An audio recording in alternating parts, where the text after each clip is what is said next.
we're using, but welcome to today's webinar. For those of you who don't know, I'm sure a few of you have already dialed on to some of the previous webinars, but my name's Steve Sully and I'm the director for our London operation.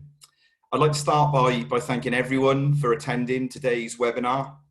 These are certainly unprecedented times. I'd like to thank you for your past business, hopefully the business that we're going to do sometime in the future, but also for your partnerships as well, more importantly. We can and we must learn together and help one another in this current climate. These certainly are unprecedented times, as I said. Today's webinar is going to focus on how we lead in uncertain times. We've got a very special guest speaker for you to take us through that. Katie, who I'll introduce in a bit more detail in a second, will take you through it. But the human brain, or humans in general, really struggle with ambiguity. But hopefully what Katie will walk us through today will try and alleviate some of that ambiguity and help us lead our teams as best we can. As I said, very, very special guest. We have Katie Tanner, who is one of the directors within our leadership development team. Katie's role reaches across the entire international zone, which is every country that we have outside of the US. So Katie's role is to help all of our managing directors and directors with their personal and professional brands. Katie has been with the business for nearly 20 years now, 17 years of which were out in the field, very much operational and leading multiple lines of business and multiple geographies as a director. I've been fortunate enough to work with Katie myself for the last 12 years. So we certainly are in for a treat today. Always having a love for people can be traced back to Katie's pre-professional days. Katie holds a BSc in psychology and prior to Robert Half was training to be a clinical psychologist. Nothing gives Katie more passion, excitement and joy than being a mummy to her 3 lovely children. So without further ado, over to you, Katie. Thanks, Steve. Firstly, welcome everyone and thank you for joining the webinar today. As Steve said, today's webinar, we hope, will give you an opportunity to explore and reflect upon your own leadership in these current unprecedented times. The uncertainty that we're all experiencing from the pandemic, and then the impact that is having on our economy, the changes to our workforce, just to probably name a few, adding homeschool in there as well. Things are coming at us in lots of different directions. And as a result, being an intentional, purposeful, deliberate leader, that is under strain, and the need now to be more intentional is critical. So the need to have that balance, that leadership posture is key, and we're going to explore that today. Though I guess I'd like to say we don't have all the answers. I guess right now no one does, but we hope by sharing our experiences and insights today in this webinar will really provide some valuable tips to you as leaders that you can use with yourselves, your teams, and your organizations. So what we're going to look at is really, I guess, the different ways that this situation is impacting our leadership style. So one thing for certain is the environment that we're all navigating is unprecedented. And I'm having a guess that the word unprecedented is probably the most overused word right now.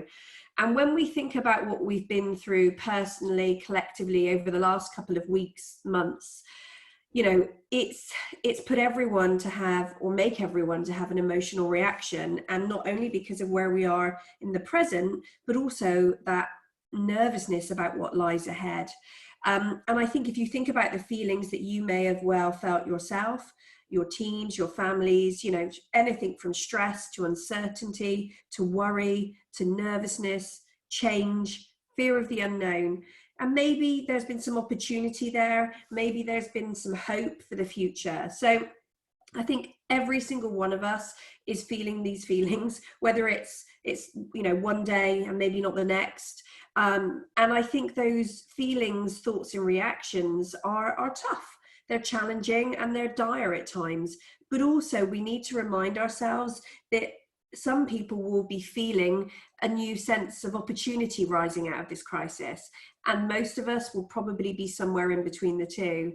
But regardless of the uncertainty, it's impacting all of us some way emotionally, and that has implications on our leadership ability, perspective, and I guess the way that we make decisions. So,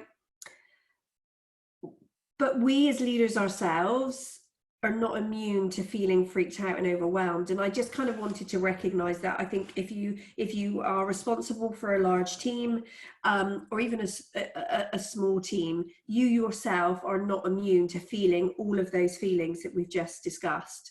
So, you know, please, as you were going through the presentation, I wouldn't be surprised if every single one of you hadn't thought about your personal situation, your job, your own family. Equally, I wouldn't be surprised if you'd had some moments of laughter, maybe hope, and maybe, who knows, a tear of joy.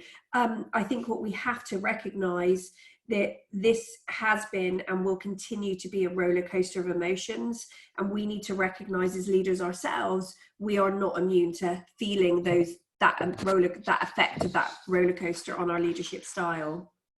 So we're going to talk a little bit now about neuroscience, and don't worry, I'm not going to get particularly technical because I'm not a technical person myself, but neuroscience would tell us that approximately 90% of our reactions to our everyday environment comes from our emotional state. And hopefully you can see on the screen that what it talks about is reactions can come from, you know, a variety of situations, whether it's a real threat like the pandemic, or it could be something else that threatens you. But if you think about the pandemic, you think about how that's negatively impacting our ability to perform and potentially build effective relationships. These two are critical components of, you know, building and maintaining a successful business. So if you look at the top of the PowerPoint slide, it talks about the situation presenting itself. And you can see that when a threatening situation presents itself, and we could use the pandemic in this situation, you can see that if you move clockwise on the graphic, our minds are hardwired to either fight, flight, or freeze. And what we mean by fight, flight, or freeze is fight is an emotional reaction, and how that emotional reaction might show up is we get angry, we get frustrated, we get snappy. The flight reaction could present itself by someone pulling back, pulling away, needing time alone. When this happens, this is where maybe quiet resignations could come. Potentially people stop trusting each other. And then the freeze reaction that can show up by leaders, or indeed the people that you lead, is when you're struggling to decide, you're struggling to make a decision, you're desperate for someone to tell you what to do. So this fight, flight, or freeze reaction can happen on any business day, multiple times of the day. But I would argue in this situation of the pandemic, this has totally gone into overdrive. So I guess the key here as a leader is you can't let yourself stay long in that fight, flight, or freeze. You need to be able to recognize it in yourself, and you need to be able to recognize fight, flight, or freeze in your teams, so you can help them get out of survival mode and kick into productive mode. And also making sure that you make everyone on your team feel safe, that they matter, and that they belong. So we're going to talk now a little bit more about what can be and what is. And a lot of the webinar today comes from a recent Harvard Business Review article called "Are You Leading Through the Crisis, or Are You Managing the Response?" by a guy called Eric Minotti. And I would, it's a great article. I would urge you to read it. But what he talks about is focusing on his research. He's looked at how people have navigated really tough crisis situations before. And what he talks about is the tension of what those two situations give. What is it and what can it be? And what he talks about is we need leaders to lead, not manage. or certainly not over manage, I should say. So managing is dealing with exactly what's in front of you. You know, you can only kind of gauge or control what's in front of your face. And the research would suggest we need to lead by contrast, which is much more about guiding people to the best possible outcome. It focuses on what's likely to happen. It kind of it anticipates the future, I guess, and makes sure that the business is ready to deal with that. And I guess what we're seeing in the market right now, how we're seeing people react, you know, a leader really wants to be proactive in terms of how they can help. Now, that's not to say that we don't need both. We absolutely need to manage what is in front of us right now. But the best businesses will have very resilient leaders who will anticipate what is in front of them. And as you can see on the slide, where the two circles cross over, that's where you get the tension. That's where you get the stress. That's where you get the rub, if you like. And it's really important as a leader that they never fully separate, because you have to live in the moment to be able to plan for the future. But equally, being aware of that is where the tension comes from. They are absolutely totally independent of each other, but that is where challenges or opportunities could arise dependent on your mindset. So from a leadership perspective, the most effective leaders in a crisis, which we are in, will manage those tensions by leading very well in the present, while also focusing some attention on leading beyond the crisis and looking at the promising future that we hopefully have ahead of us.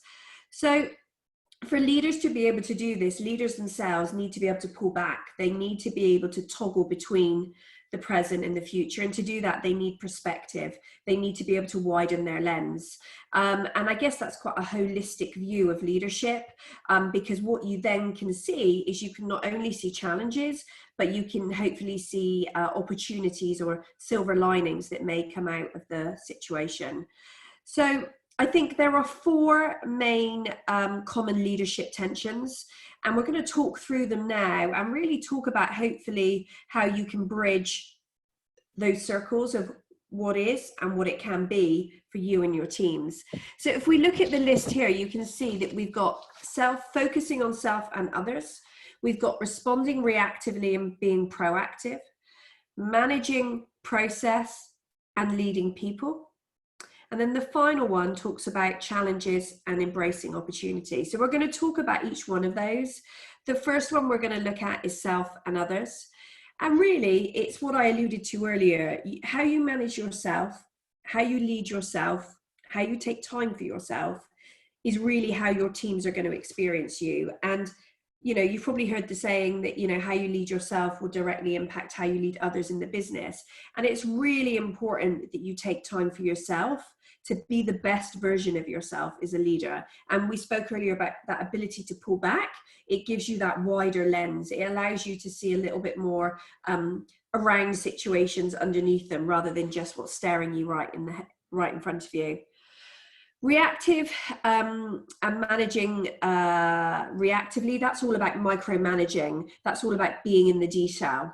Whereas proactive is obviously taking action. Process and people, most of you will know what that is. It kind of says what it does on the tin. And then challenge and opportunity. Sorry, I've just gone back. I appreciate I went a little bit quick there. Challenge and opportunity, no one wanted COVID, and no one would wish it on their worst enemy. But there are going to be some great things that have come out of innovation through this.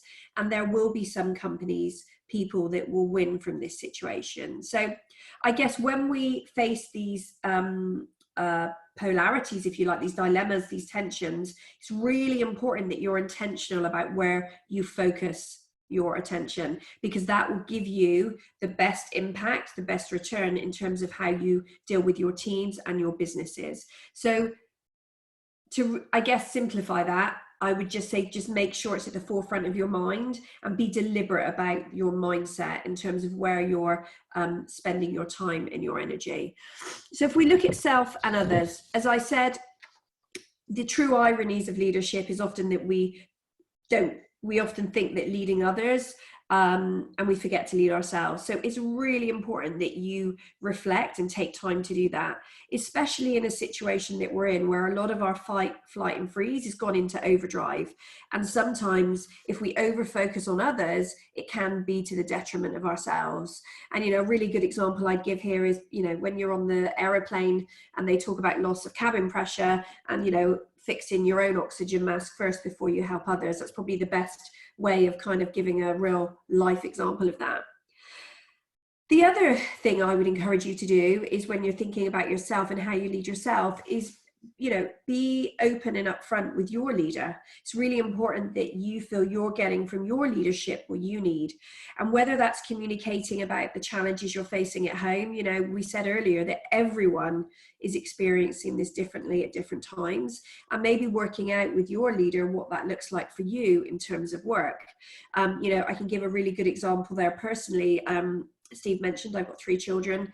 They're all being homeschooled. They're all on 3 different technology platforms. And my son is dyslexic, which means his homeschool is really tough and needs a lot of effort from my end.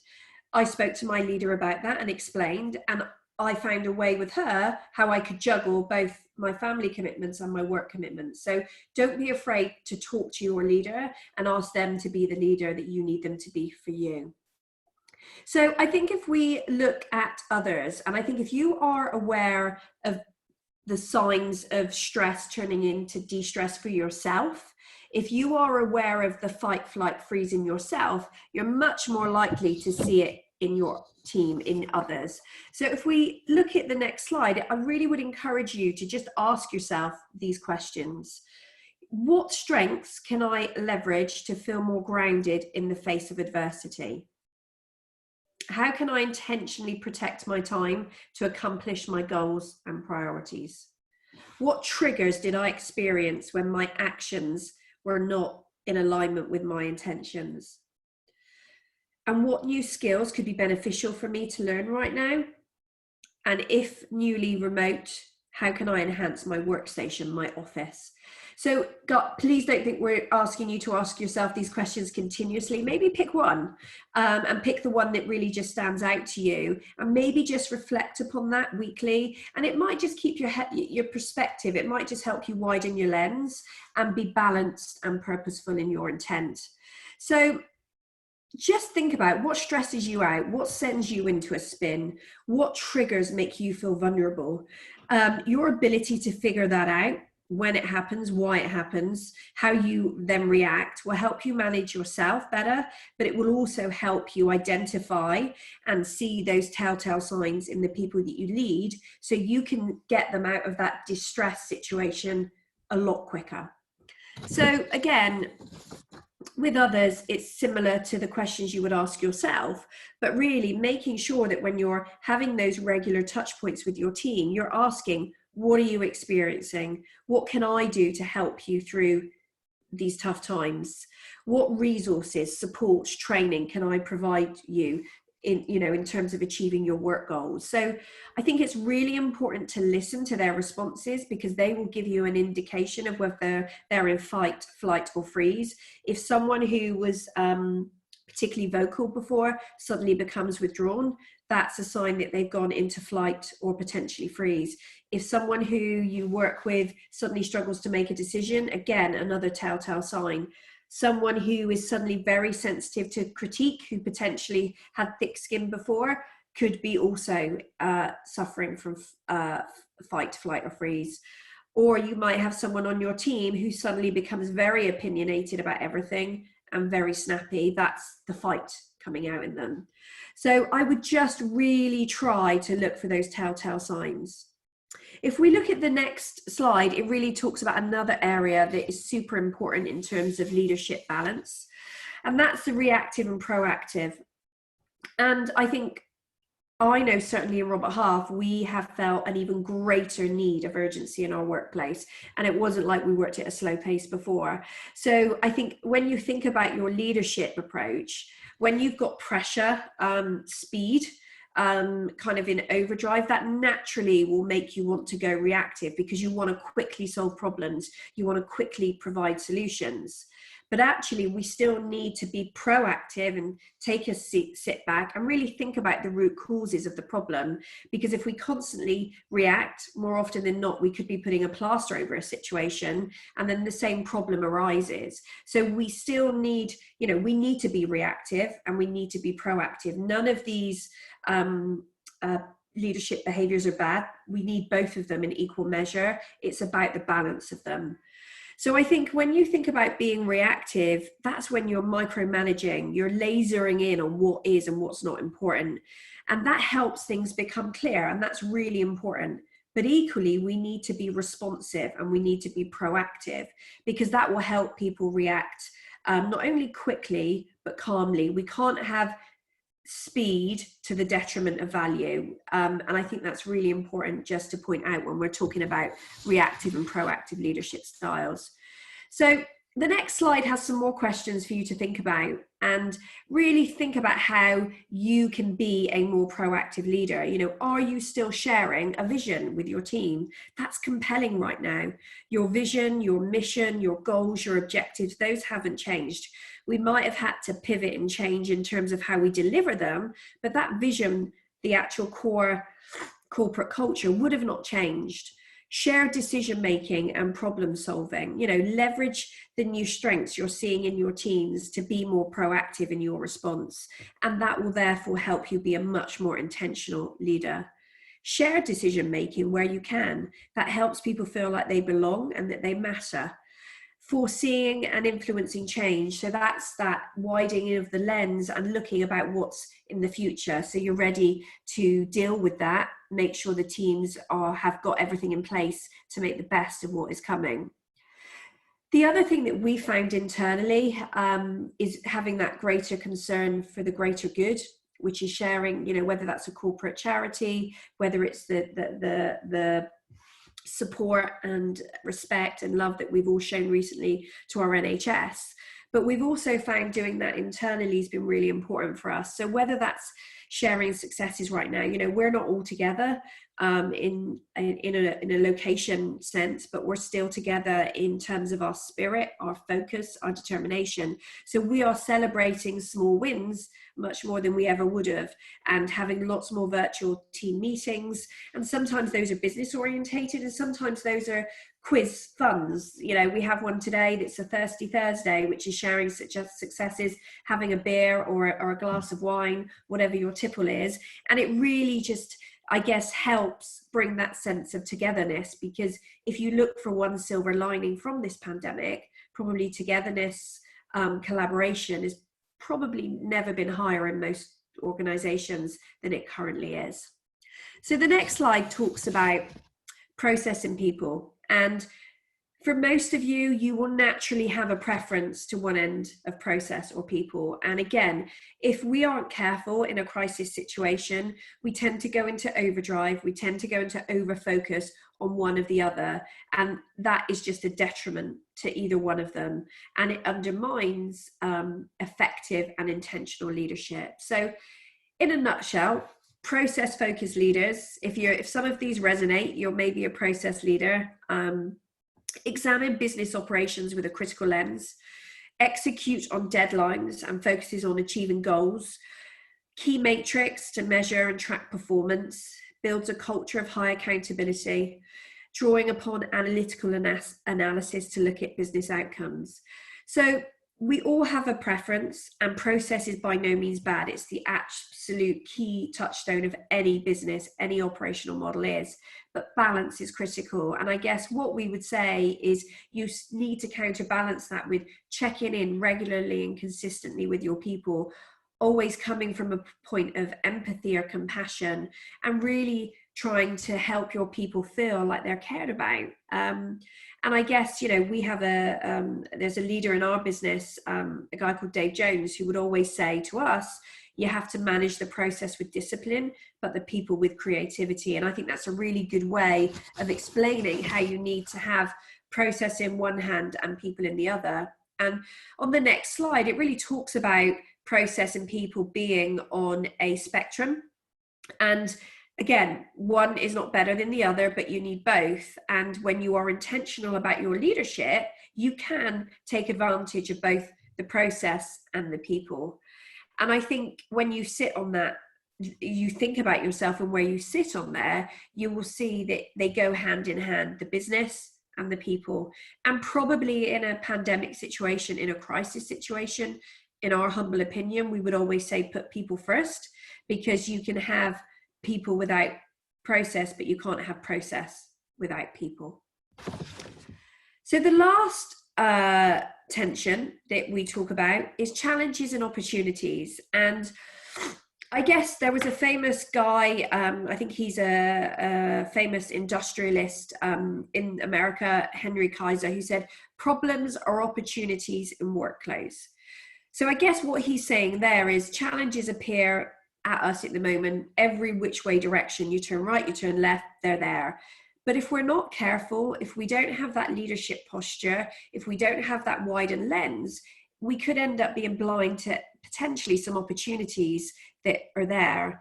And when we're less likely to see those opportunities when we ourselves are disorganized, we're feeling very emotional or impatient, we're very quick to judge or jump to conclusions, or we may only rely on what we know because it feels comfortable and we're in our comfort zone. And I think everyone on the call, myself included, would have been massively pushed outside of their comfort zone over the last 5 weeks and had to learn new skills incredibly quickly. So when you're in that kind of fight, flight, freeze mode, you're not going to maybe see those potential silver linings that are there. So I think about your own business. Think about maybe the products that are now selling that didn't sell before. Maybe think about those networks and collaboration, the strength of those that were maybe there, were maybe not there before. Maybe think about who bought yesterday from you and might not buy from you tomorrow, but who is buying from you. So it's really working out where there is some positivity. And, you know, we've certainly found that sharing positive news and encouraging word is so important right now because it's so lacking, let's be honest. But actually that positivity in itself is really contagious. So we would urge you to share any good stories that you have within your businesses with each other and with your teams. And, you know, I guess I'm going to use another famous American, Steve Jobs. He would often say, innovation distinguishes between a leader and a follower.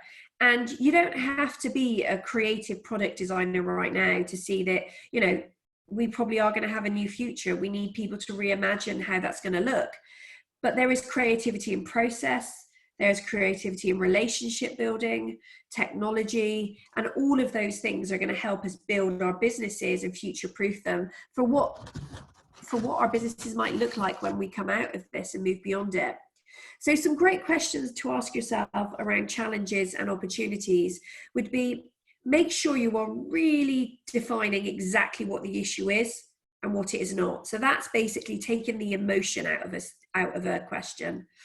What's the root cause? If you don't take time to find out what it is, it's just going to keep happening. So that pulling back again is so important because it will stop you from jumping to conclusions, sticking a plaster over a situation and not really dealing with it.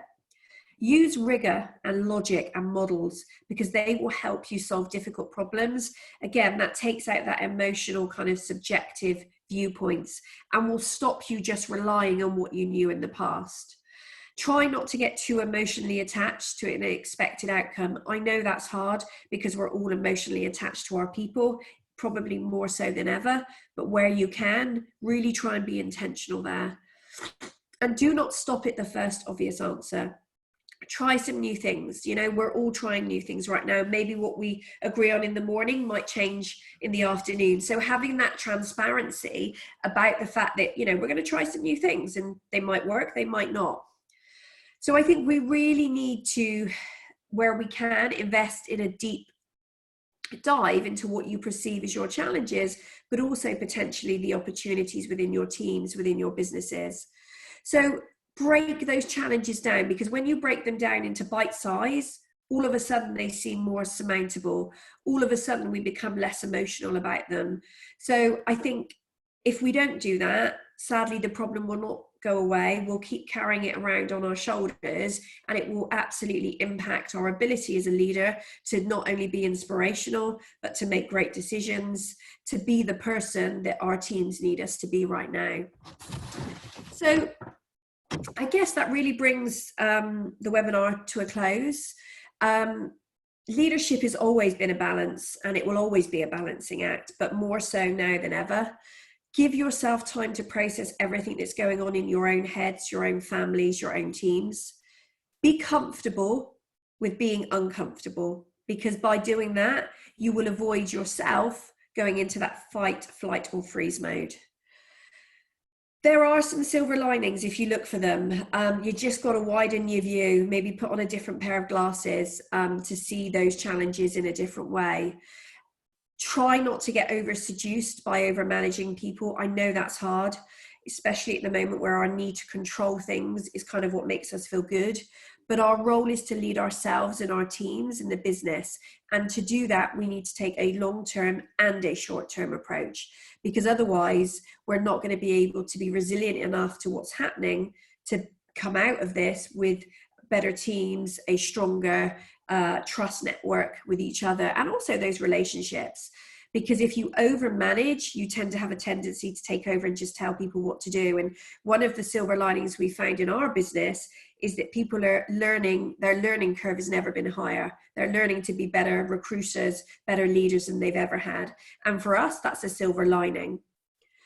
Be mindful to not over-centralize the response. So in a crisis, it's hard not to pull everything back, put in lots of layers for approval.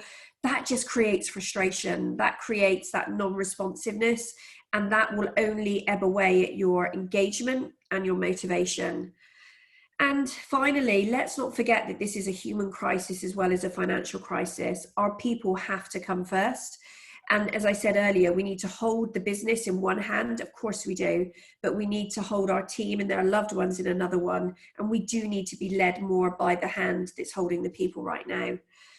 And I guess everyone is tired. Everyone is tired in a different way, emotionally and physically, than we have been in potentially ever.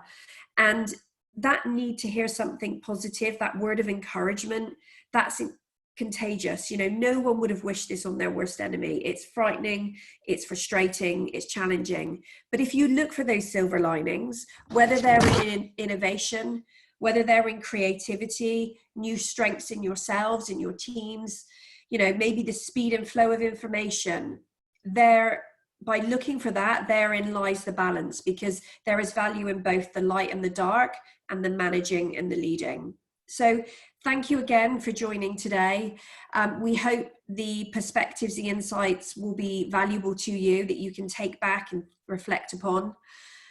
I guess we'd just like to say all the best to you, to your teams, to your businesses, and of course to your families. And what we would ask is, if you've got any questions, we're going to open it up in a second for that. But if you don't feel comfortable asking them in a public forum, please feel free to reach out to myself, Steve, or your local Robert Half consultant, because we would be more than happy to help. So please take care and continue to be well. Over to you, Steve. Katie, brilliant. Thanks ever so much for that. I thought yet again the content and the delivery was absolutely superb. I think when you presented that exact same presentation to the leadership within Robert Half, one of the things that really sort of got to me was that, you know, everyone pre-COVID and everyone on the call that's in a leadership role, you were a fantastic leader before all of this. Yeah. And we are going through, unprecedented times, as we said, but you are still a fantastic leader. We just need to tweak a few different things to lead our teams in a slightly different way. But as Katie alluded to, we're all putting ourselves outside of our comfort zone, and Katie has kindly agreed to put herself into an uncomfortable place and take some questions live. So if you raise your hand at the bottom of your screen, then hopefully Matt, it is Matt, Yeah. not Kristen, Oh yeah, will Kristen. unmute you and allow you to speak. So just whilst you gather your thoughts and questions, just a couple of quick housekeeping pieces. So for those of you on the call that have enjoyed it today and think there's someone else in your business, colleague, friend, family, anyone in your network that you think might benefit from this, from Katie's content, then next Tuesday and Thursday, same time at 3 o'clock, same webinar. Katie will be running through this again. Another thing that's been unprecedented is the demand from our clients for this content. So I think we've had space for 200 today. We've already sold out on the majority of Tuesday, but there are spaces on Thursday the 30th as well. So feel free to reach out to your contact and sign up that way. Everyone that's on the call today, you'll get an accompanying fact sheet and a recording of the presentation as well. So again, feel free to share that within your network and within your businesses. And also as well, I think this is something that Katie is really passionate about, but she'd love some feedback on her content. Whether it really is sort of striking a chord with you. I know it certainly has with me, but we'd love some feedback. And then also as well, because Katie and her team are doing a fantastic job to turn the content around and build it into these webinars. If there are any other key topics you want to hear about, to help you personally as a leader or within your business, then let us know as well, and we'll try and turn that around for you as quick as we can, because we really do appreciate that hiring bums on seats probably isn't the priority at the minute, but trying to navigate these choppy waters is. So please do let us know. So Matt, I'm not sure, whilst I've been sort of rambling there, whether we've got any questions through as of yet. No, I was just going to remind everyone, if you do have a question, if on the participants tab, if you raise your hand, we don't have anybody with their hand raised at the moment, so that's fine. You may want to, oh, hang on, we do have a question come in. Tanya O'Brien, I'm just going to unmute your line, just bear with me 1 second. Okay. Let me have a look, has that worked? Hey, Tanya. Tanya, can you hear us? Hello, hi. Yes, I can hear you. So thank you very much for your webinars. It's a third one. I found everyone is useful for onboarding of staff, which I've just got a staff member starting on Tuesday for leadership and for managing remote teams. I just wonder whether you've got regular webinars like that so that I can join, and what are the other topics you're going to cover?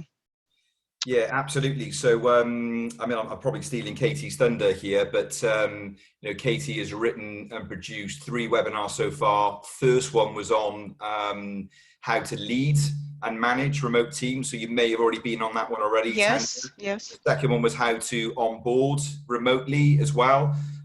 We've actually built upon that as a business. So if you maybe thought that the whole COVID side of things and onboarding remotely wasn't a possibility, we can actually make that happen now. As Robert Half, we've got access to Amazon Workspace and loaner laptop. So even if it's a permanent hire or an interim hire to deal with some sort of workloads that have cropped up out of nowhere, as a result of this, we can courier out laptops to our best interims or your permanent hires, give them access to Amazon Workspace, and therefore get access to your own personal CRM and ERP systems in a safe and secure manner to keep business as usual. Obviously this one today, and like I said, the reason why, we don't want to kind of spoon feed people, what they don't want. We want to hear everyone on the course thoughts as to what topics you want, and we'll turn the content around as quick as we can. And Tanya, we've got 2 new ones that will be going live week of the 4th of May. The first one is the future of work. So that one is really looking at what we have seen, whether it's reading research, what we're seeing in our own industry, of what we think that's going to potentially look like and what that's going to mean from our leadership. And the second one, we're putting one together, which is really around being a good enough parent, good enough caregiver, dependent right now, and kind of the impact of working from home has had on families in terms of their role, in terms of juggling not only being an employee, a leader, whatever their paid work is, but also juggling family life, which you know, in my own personal situation, you know, the juggle is real. And very crazy at times. So both myself and Matt have been putting that one together. So there are 2 new ones, Tanya. So just look out for the invite. Yeah, Okay, and keep in contact with your regular sort of Robert Half consultant as well, Tanya. I'm sure they'd appreciate the call in these times anyway, just for a bit of a catch up. But yeah, they can keep you abreast of exactly you know, what we're doing and when. Yeah, perfect. Yeah, thank you very much. It was very useful webinars.